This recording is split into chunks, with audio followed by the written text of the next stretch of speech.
किशन सोनपुर गांव में एक छोटा सा ढाबा चलाता था। इस काम में उसकी पत्नी कमला भी पूरा साथ देती थी।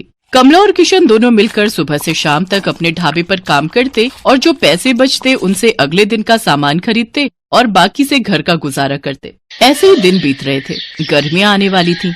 गांव के पास जो और दूसरे बड़े ढाबे और होटल थे, उन सब ने अपने ढाबे और होटल में बढ़िया एयर कंडीशनर लगवा दिए थे ताकि गर्मियों में भी ग्राहकों की भीड़ लगी रहे। इस कारण अब किशन के ढाबे पर ग्राहकों ने आना बंद कर दिया। अब ज्यादातर ग्राहक दूसरे ढाबों में ही जाकर खाना खाने लगे। इस कारण किशन की आमदनी बिल्कुल ना के बराबर हो गई। कमला, अब तो ढाबे पर ग्राहकों की भीड़ लगनी बंद हो गई है। एक भी ग्राहक रोटी खाने के लिए नहीं आता। सबको इसी ढाबों में खाने की आदत हो गई है। और वैसे भी गर्मी के मौसम में कौन भला हमारे इस छोटे से पुराने ढाबे पर खाना खाएगा। सबको एसी की ठंडी हवा में खाना खाना अच्छा लगता है, पर हमारे पास तो इतने पैसे भी नहीं है कि हम बड़ा और महंगा एसी लगवा सकें। कैसे गुजारा चलेगा कमला, कुछ समझ नहीं आ रहा है। इसी बात को लेकर तो मुझे भी चिंता हो रही है। ग्राहक नहीं आते तो खाना भी रोजाना का खराब हो रहा है। हमारा तो बहुत नुकसान हो जाएगा। अब तो थोड़े से ही पैसे बचे हैं जिनसे सिर्फ एक दाल और रोटी बना सकते हैं। उसके अलावा हम कुछ नहीं बना सकते। किशन भाई, गर्मी में यहाँ बैठकर खाना बहुत मुश्किल है। आज तो मैं गलती से बैठ गया, नहीं तो अब तो मैं एसी वाले ठंडे ढाबे में ही खाना खाऊंगा। वहाँ थोड़े पैसे ज्यादा होते हैं पर आराम से खाना तो खा लेते हैं। लाओ, कितने पैसे हो गए? 50 रुपए। ये लो, और इस ढाबे का कुछ करो और साथ में एसी ढाबा करो इसे, नहीं तो कोई खाना खाने नहीं आएगा। दिन पर दिन किशन और कमला परेशान रहने लगे। अब तो इक्का दुक्का ही ग्राहक उनके ढाबे पर आता। इस कारण किशन ने सिर्फ एक दाल और रोटी बनानी शुरू कर दी, क्योंकि बाकी चीजें अगर वो बनाए तो ग्राहक नहीं आए तो खराब हो जाएंगी और फिर पैसे भी तो चाहिए। इसी कारण वो जैसे तैसे अपना ढाबा थोड़ा बहुत चला रहा था। कमला, आज बस 250 रुपए की कमाई हुई है। अब तो कोई रास्ता ही नजर नहीं आ रहा है। मुझे लगता है हमें अपना ढाबा बंद करना होगा। किशन के ढाबे के सामने एक बहुत बड़ा ढाबा था। वहाँ ग्राहकों की भीड़ लगी रहती थी, क्योंकि इस साल ही वहाँ के मालिक रघु ने बहुत ही बढ़िया मरम्मत करवाकर ढाबे में एसी लगवा दिया था। क्या बात है किशन, आज भी तेरे ढाबे पर कोई नहीं आया?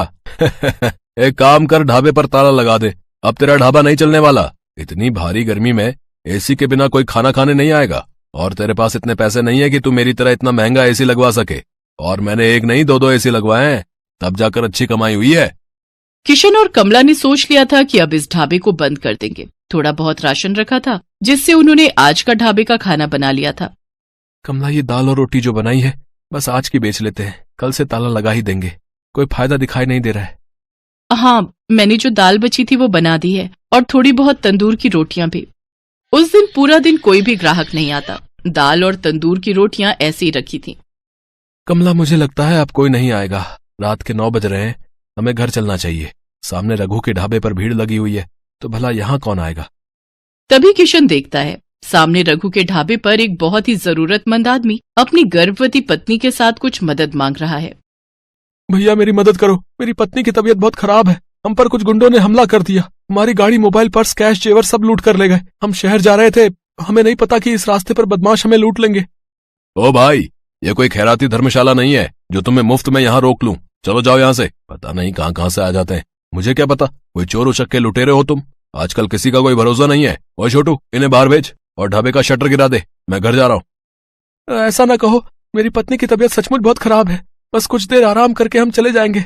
अरे अरे, सुनो तो भैया, भैया सुनो तो। सुनो जी, अब खड़ा नहीं हुआ जा रहा। मुझे बहुत प्यास लगी है, थोड़ा सा कहीं से पानी ले लो। किशन और कमला उस व्यक्ति और उसकी पत्नी को देख रहे थे। किशन दौड़कर उनके पास जाता है। भैया जी, आप चिंता मत करो, आप मेरे साथ मेरे ढाबे पर चलो। आइए बहन जी, आप मेरे साथ आइए। किशन और कमला उस व्यक्ति को और उसकी पत्नी को अपने ढाबे पर ले जाते हैं। साहब, ये दाल और रोटी आप खा लो, यहाँ कोई चिंता वाली बात नहीं है। पता नहीं, हम तो पहली बार इस रास्ते से गुजर रहे थे। जंगल का रास्ता था और पता ही नहीं चला कि कब इन बदमाशों ने हमारी गाड़ी को रोक लिया। किसी तरह से उनसे रहम की भीख मांगकर मैं अपनी पत्नी को सुरक्षित बचा कर लाया। मुझे धन दौलत की कोई कमी नहीं है। बस मैं तो कुछ देर आराम करने के लिए वहाँ सामने के ढाबे से मदद मांग रहा था, पर उन्होंने तो मेरी बात पूरी सुने बिना ही मुझे मना कर दिया। मैं अगर आज कुछ देर वहाँ रुकता तो अगले दिन अपने नौकर के हाथ पैसे भिजवा देता। तुम बहुत भले हो, तुमने भी तो बिना जाने पहचाने आज हमारी मदद कर दी। अच्छा, तो तुम ये ढाबा चलाते हो? साहब, चलाता तो हूँ, पर आज मेरा इस ढाबे पर आखिरी दिन था। मैं इस ढाबे को बंद कर रहा था। शायद आपकी किस्मत में आज मेरे ढाबे की रोटी खाना लिखा था। किशन अपना सारा दुख उस व्यक्ति को बताता है। चिंता मत करो भाई, अब तुम्हें इस ढाबे को बंद नहीं करना पड़ेगा। मेरा नाम वीरेंद्र सिंह है, मैं शहर का जाना माना व्यापारी हूँ। मेरे पास भगवान का दिया सब कुछ है, बस एक औलाद की कमी थी, वो भी भगवान ने हमारी झोली में खुशियां देकर पूरी कर दी। आज मेरी पत्नी की तुमने बहुत मदद की है, अब उसकी तबीयत में भी सुधार है और हम पति पत्नी सुरक्षित घर पहुंच जाएंगे। इससे बड़ी और क्या बात होगी। सुषमा, अब तुम्हें कैसा लग रहा है?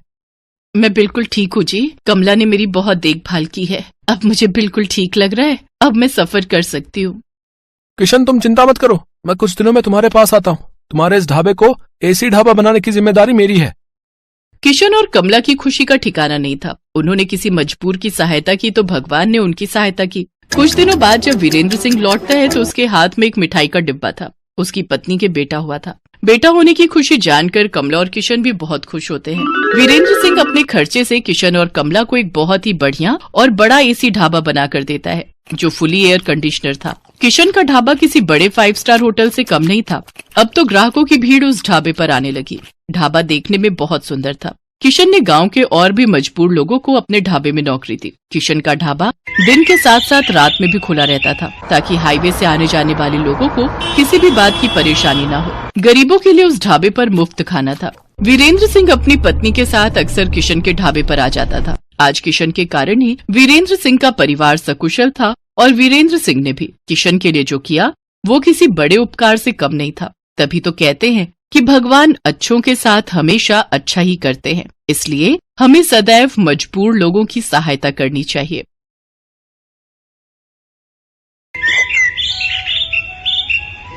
छोटू, चल बेटा जरा जल्दी कर। वो 5 नंबर वाले टेबल पर कस्टमर बहुत देर से खाने का इंतजार कर रहा है और बाहर भी लाइन बढ़ती जा रही है। इतना लेट करेंगे तो सब बगल वाले होटल में चले जाएंगे। बस मालिक, 5 नंबर वाले का ऑर्डर तैयार है और यहाँ कुछ टेबल भी बस खाली होने वाली हैं, तो बाहर वाले कस्टमर्स अब अंदर आ सकते हैं। ये है सत्यभान और इसका होटल अतिथि देवो भव। जैसा इस होटल का नाम था, ठीक वैसा ही यहाँ का काम था। होटल के अंदर आने से पहले हर कस्टमर का तिलक किया जाता था और फिर बड़े ही सम्मान के साथ उसे बिठाकर खाना परोसा जाता था। इस अनोखे तरीके की वजह से ही सत्यभान का ये होटल बहुत मशहूर था और बड़ी दूर दूर से लोग यहाँ खाना खाने आते थे। होटल के खाने का बढ़िया स्वाद और यहाँ की साफ सफाई भी एक बड़ी वजह थी कि आसपास के कई होटलों और ढाबों को छोड़कर कस्टमर सत्यभान के पास ही आते थे। सर, मेरा नाम रमन है, मैं पब्लिक टाइम्स अखबार से आया हूँ, मुझे आपका इंटरव्यू करना है।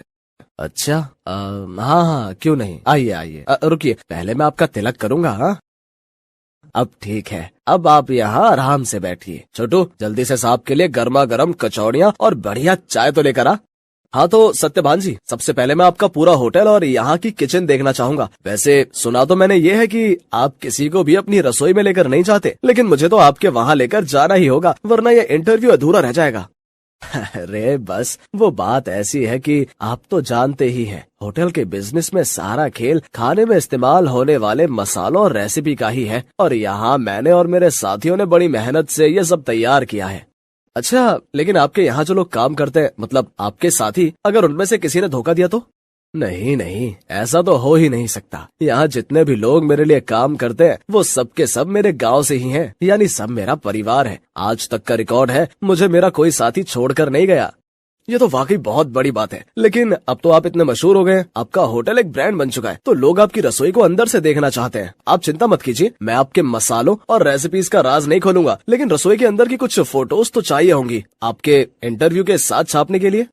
सत्यभान उस पत्रकार को समझाने की कोशिश करता है, लेकिन वो खुद ही उस पत्रकार की बातों में फंस जाता है। अखबार में अपना इंटरव्यू और फोटो छपने की बात से वो बहुत खुश था और इसी खुशी में वो बह गया और उस पत्रकार को उसने अपने होटल का एक एक कोना बहुत अच्छे से दिखाया। साथ ही अपनी रसोई में ले जाकर अपने सारे तौर तरीकों और रेसिपीज का भी अनजाने में खुलासा करता गया। वो पत्रकार होटल की लगभग हर चीज की तस्वीर ले रहा था। इंटरव्यू के दौरान उसने सत्यभान से कई सवाल पूछे, जिनके जवाबों में सत्यभान के सारे सीक्रेट खुलते जा रहे थे। अच्छा सत्यभान जी, बहुत अच्छा लगा आपसे मिलकर। इंटरव्यू के लिए शुक्रिया, अब मैं चलता हूँ। जी, आपका बहुत शुक्रिया। अब वैसे ये सब कब छपेगा अखबार में? बस यही 1-2 दिन में, मैं आपको फोन पर इन्फॉर्म करूंगा। इतना कहकर वो पत्रकार सत्यभान के होटल से बाहर निकलता है और कुछ दूर पहुंचते ही मुस्कुराते हुए अपने गले में पहना हुआ आई कार्ड उतारकर एक कूड़े के ढेर में फेंक देता है। बड़ा अक्लमंद समझता था खुद को, एक नंबर का बेवकूफ निकला ये तो।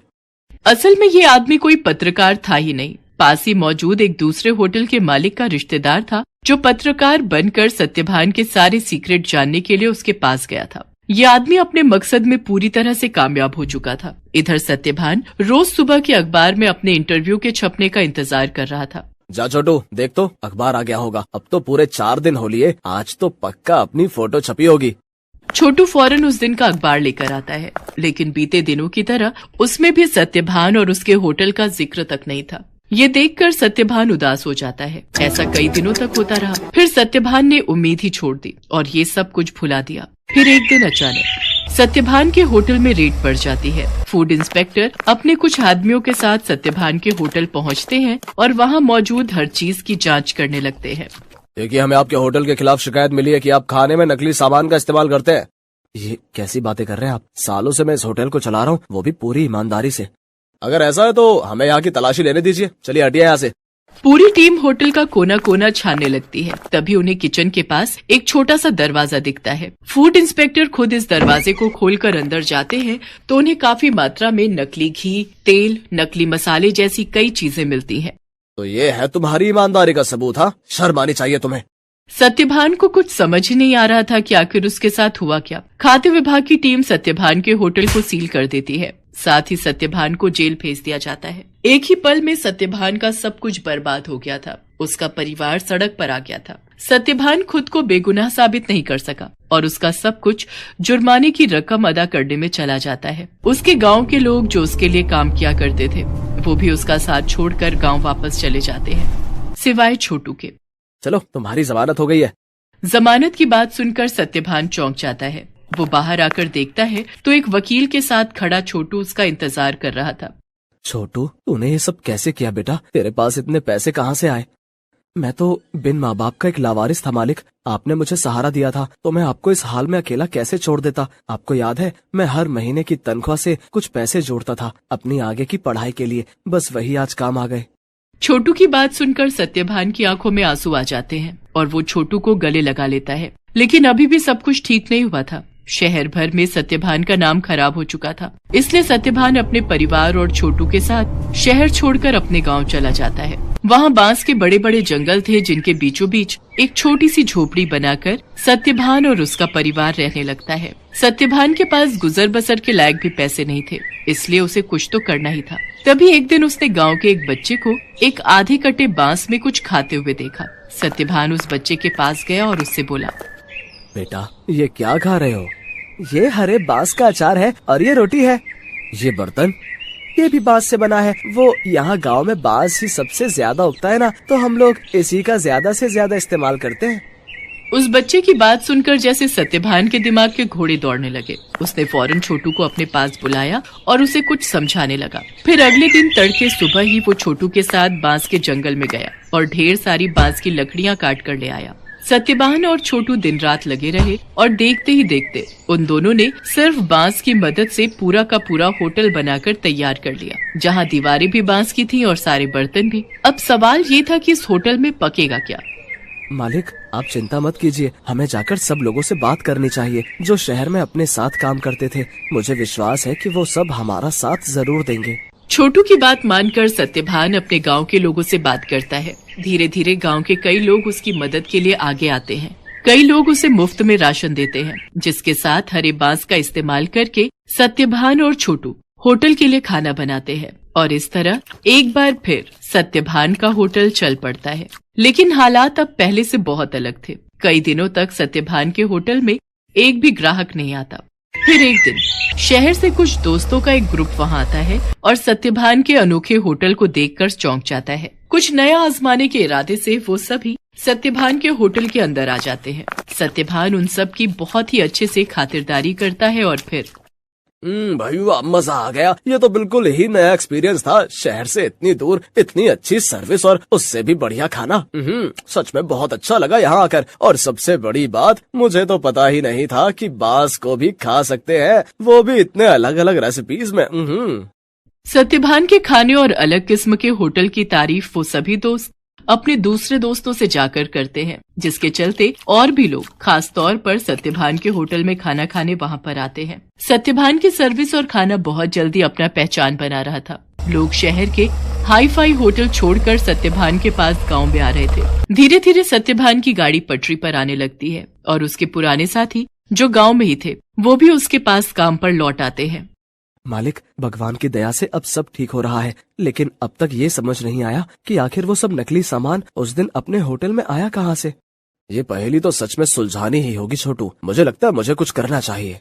सत्यभान के पास अब इतने पैसे जमा हो चुके थे कि वो अपने खिलाफ रची गई साजिश की जांच करवा सकता था। वो अपने केस को रीओपन करवाता है और एक प्राइवेट डिटेक्टिव की मदद से सारा सच बाहर निकलवाता है। असल में रमन जो सत्यभान के पास पत्रकार बनकर आया था, ये सब उसके और उसके रिश्तेदार की सांठगांठ थी, जो सत्यभान के पुराने होटल के पास ही अपना होटल चलाता था। साथ ही सत्यभान की तरक्की से जलता भी था। रमन के द्वारा जुटाई गई जानकारी की मदद से ही वो सारा नकली सामान रातों रात चुपके से सत्यभान के होटल के अंदर पहुंचाया गया था। प्राइवेट डिटेक्टिव ने सारे जरूरी सबूत जुटा लिए थे, जिनकी मदद से दूध का दूध और पानी का पानी हो गया। दोषियों को सजा मिली और सत्यभान को उसकी खोई हुई इज्जत। शहर में मौजूद सत्यभान की सारी संपत्ति उसे वापस मिल जाती है, जहां सत्यभान फिर से अपना होटल शुरू करता है, लेकिन बिल्कुल नई थीम